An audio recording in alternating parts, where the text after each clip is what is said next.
All right, so here are some examples of images that are overflowing with emotion. Well, here's one that's literally overflowing. Here's the Pre-Raphaelites. The Pre-Raphaelites were a group of painters who really only worked for a small time, 5 years or so, but they had an immense effect on British art, French art, all kinds of art, just fine art across the world. They're a loosely affiliated group who sort of existed between 1848 to 1853. So, as I say, 5 years. But boy, what a 5 years that was. And they were sort of came together around, they're British painters, came together around the Rossettis, Dante Gabriel Rossetti and, bloody hell, Christina Rossetti, and her sister, whose name I can't remember, and William Holman Hunt, John Everett Millais, and I've given you this is one of the most famous Millais paintings here. It's incredibly vibrantly green, and it's sort of a quintessential picture of romantic moment in the sense that it is a high realist painting of an English waterway. It's not this is what an English stream sort of looks like, because the English countryside is very calm. It's not like the Rockies in Canada, which is rough, new mountains, where the the stream is going to be, plunging down a hillside and it's full of turbulence. No. This is very calm. And there's poor Ophelia with all of her flowers because she's gone mad, right? And she takes her flowers around and she says, "Here's rosary for remembrance," or I think it's rosemary for remembrance, and something for Rue, and she gives all the different flowers and herbs to people, and then she goes and drowns herself. And she doesn't really drown herself because that would be a sin, but she wanders into the water, and the water bogs down her skirts, which you see here. And the painting of the water, you have to look at this. I mean, wow, look at the detail of there. It's the observation here. So here's this incredible, here's this incredible piece of observation. So it's very much Enlightenment observation of the water and how water looks, and what a waterway looks like, and it's very, very accurate. But at the same time, it's highly romantic, right? So it's this incredible sort of combination of high realism and romanticism. And so here's poor Ophelia, who is singing snatches of songs, and meanwhile, and then her. This is all narrated to us. It's not. We don't actually see it happen. It's told. It's a Senecan tradition, I think. In this case, Shakespeare.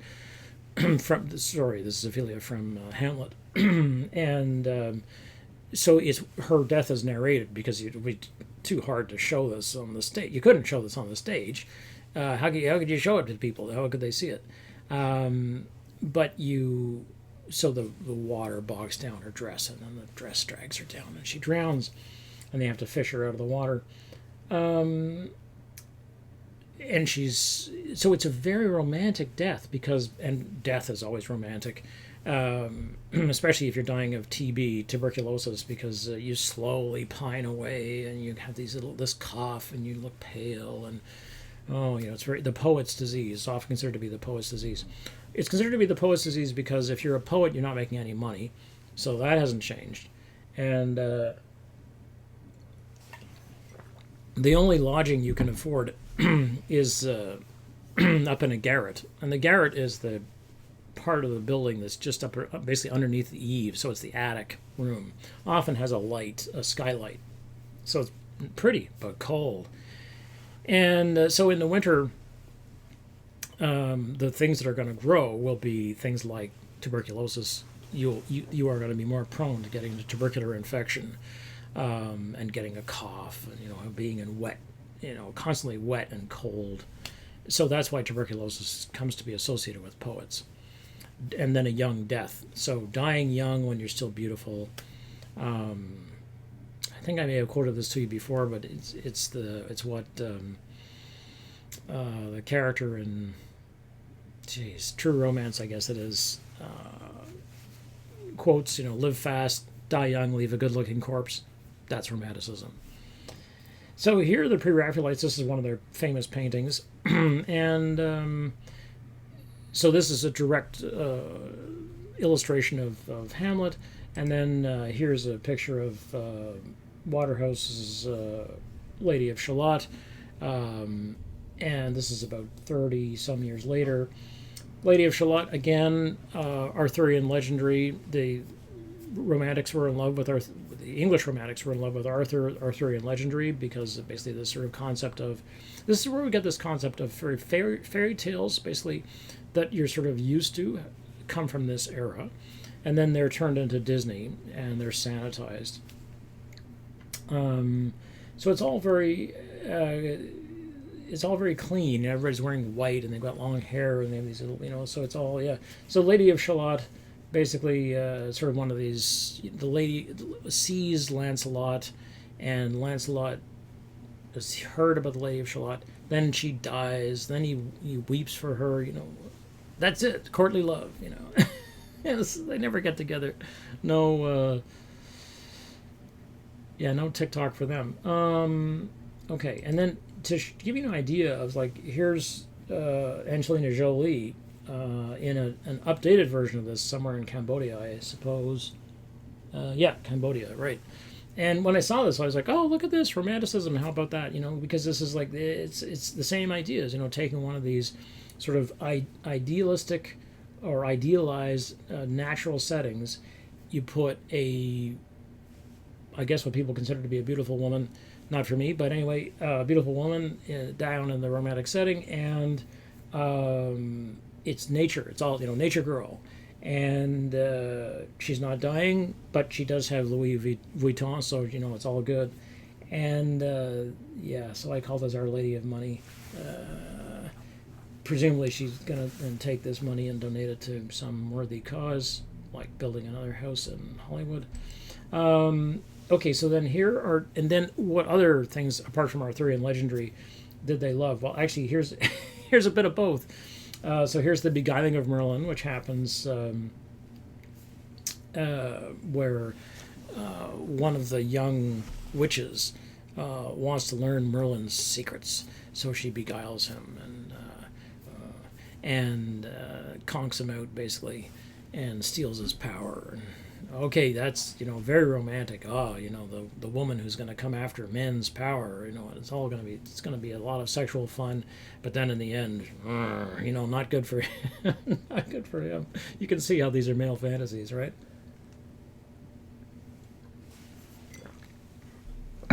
And then the Rossetti painting, which is Proserpine. This is Persephone, another name for Persephone. And here she is holding her pomegranate. And Persephone, this is a particular model that they often painted. Rossetti often painted this particular model, which is why you see this dark red hair and this is where the concept of the femme fatale comes from. That there's this woman who essentially knows things about life and knows secrets. And if the young man is going to learn her secrets, he's probably going to die because of it, or she's going to die, or they're both going to die. Or he's going to survive but become an older, wiser, saner, individual. But this will always be the love that marks his life, and so on. So in this case, Persephone, you probably remember the story. She is stolen by Hades and takes her to the underworld. And while she's he offers her a pomegranate while she's in the underworld, and she eats 6 pomegranate seeds. Bad move. And Persephone's mother comes banging on the door of Hades and the underworld and says, give me my daughter back. And he's like, I'll give you your daughter back depending on what she ate. And they're like, okay, Persephone, what did you eat? She's like, I ate 6 pomegranate seeds. Like, you can imagine her mother going like, what did you do? What did I ever say to you? Don't take pomegranates from strangers. Anyway, so they make a deal where 6 months of the year Persephone will be above the ground, and 6 months of the year Persephone will be underneath the ground in Hades. Okay, fine. Well, the 6 months of the year she's under the ground, it's winter, right? Fall and winter, the seasons of death. And then Persephone comes above the ground, and it's spring and summer. So it's an explanation for nature, right? And this is always what happens, is that these stories are always about nature. They're always about how things work. That when Merlin is beguiled by, I am trying to remember her name, I have the feeling it begins M-E-R. I cannot remember. Jeez. Okay, I'll put it in here. Jeez. So when he's beguiled, basically magic goes away because the witches, Morgana Le Fay, Morgan the Fairy, and this is another one of the fairies, basically steal his power. And so as Merlin is sort of taken away, he's bewitched and begins to live backwards. It's all very complex. So this concept, each one of these is a romantic concept. They each have beauty in them, and you have to look at the sensuous quality of each of these poems, or poems. Wow, because they are really poems. But if we go back and look at Ophelia, so look at the sensuous quality. You can feel the water. It's like it's very much a sensual experience to stand in front of a romantic painting from the pre-Raphaelites. Or if you look at the Lady of Shalott, it's like, look at you can feel the clothing on her. You can feel that that dress. And in the case of Persephone, Proserpine here, you can look at that silk, and the way it's been painted is so fine. It's so well painted that you can feel how smooth it is and how slick it is, and you can see the muscles in her neck, and you can see she's strong. This is not some this is not Tinkerbell. Like, this is some, this is a strong young woman. And and Burne-Jones often paints these sort of Roman toga-like garments that are sort of woven or wrapped cotton, linen shifts of some kind. So it's very romantic. I mean, you can't run around. You're not going to go to a bank in this clothing, right? You're going to hang around. You're going to sit back on your divan. Somebody's going to bring you a glass of wine. You're going to have some grapes. You're going to smoke some opium, pass out, wake up, have an amazing epiphany about the world. That's romanticism. And then I've gone on to give you some. I do love. Okay, so then here's some here's some Coleridge. Coleridge is another one of these romantic poets, and here's some of the most astonishing illustrations of the Rime of the Ancient Mariner, which again is one of these stories of one person going through the journey. One person gets to survive, and the Rime of the Ancient Mariner is effectively a Bildungsroman. It is about the growth, essentially, of the young man who knows nothing initially, but has learned through the passage of a very difficult, traumatic, emotional passage, literally an emotional passage, where everybody dies, but he survives. So he's stuck with this terrible survivor's guilt. And he has to go on telling his story. It's like when he's possessed by the sort of the demon of his memories, he must go on narrate his story. Quintessential romanticism. So, but anyway, here's Gustave Doré, who was an astonishing artist, and his engravings. So these are like, talk about full media. I mean, wow, look at the media here. Look at these engravings. This is somebody who was drawing effectively on metal, and look at the ice. In this, this is an amazing passage where the ship the ship sails north into the Arctic, and the albatrosses above them, and the piece of poetry that goes along with this, because it's a long narrative poem, is we were the first that ever burst into that silent ocean, into that silent sea, into that silent ocean. We were the first that ever burst. It's an amazing line. And then we have, the ship is about to founder, and here's our young guy, our hero, and you can see the dead are about to, the whole ship is going to go down because it's an offense to God. And here comes the hermit, the man of God who will come. And behind them is this sort of, this darkness at noon. It's just quite Christian. It's very Christian. The skiff boat near, so the skiff is coming to save him. He can't be killed because he must bear witness to what he has seen and what he has done. He's sinned in some way. That is, for some reason he kills the albatross. He doesn't know why. Here's And here he is, in internal exile. He's taken himself up to the top of the mast, and he says, I had done a hellish thing. So perfect. And look at the amazing drama. It's so dramatic. Look at the drama of this piece, that Doria has taken the mast, instead of straightening it up, and he's tilted it over. So you're like, oh my God. And you can see where, he's barely hanging on here. It's very, very dramatic. By the same token, Bernie Wrightson illustrated in his short life as an American illustrator. Wrightson and a number of his fellow painters, Jeff Jones, Bernie Wrightson, Jeff Jones, William Kaluta, and Barry Windsor Smith, who formed a group called The Studio it's another little one of these collectives in the 70s.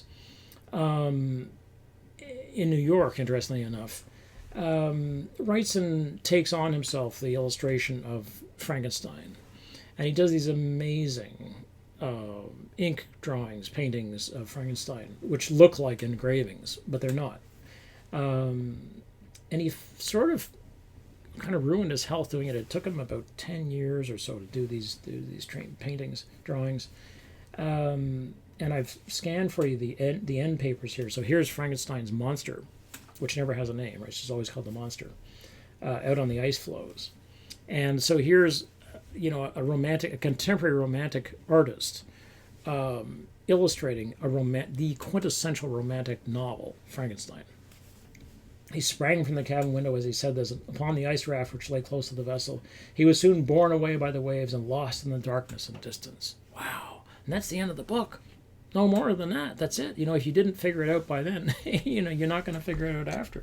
So these are all images of Romanticism. It's all so much. It's this, overflow of emotion. But at the same time, it has to be done so carefully. And in the case of each one of these paintings, it's hours and hours, tens of, these guys are professional painters, but at the same time, you're probably looking at hundreds of hours of painting here. Just astonishing amount of painting. Okay. Oh, here's more Wrightson. Yeah. Oh, it's because I love Wrightson so much. Here's a picture of the monster with the creator, Frankenstein, out on the ice, and so here's and this is again the sort of quintessential issue of is the artist not the creator? Because every time that an artist sets out to tell a story, in this of Mary Shelley telling the story of Frankenstein, does not she bring into life, basically, the story of life? So isn't the artist replicating what God does? And this is what that's why, in the Enlightenment, the clockmaker and the smith are so important, right? Okay, whoops, and then, just look at this look at this amazing, gorgeous illustration of, here's the Dr. Frankenstein, holding up his light. And, the God's light, the sun coming through into the laboratory. And he's looking for a feasible body, to make the bride of Frankenstein. So he's looking at a bunch of corpses, he's looking through a bunch of dead bodies, and from which he's going to fashion a new life, which of course is a sin. You can't do that. You're not allowed to do that. Forbidden. Okay.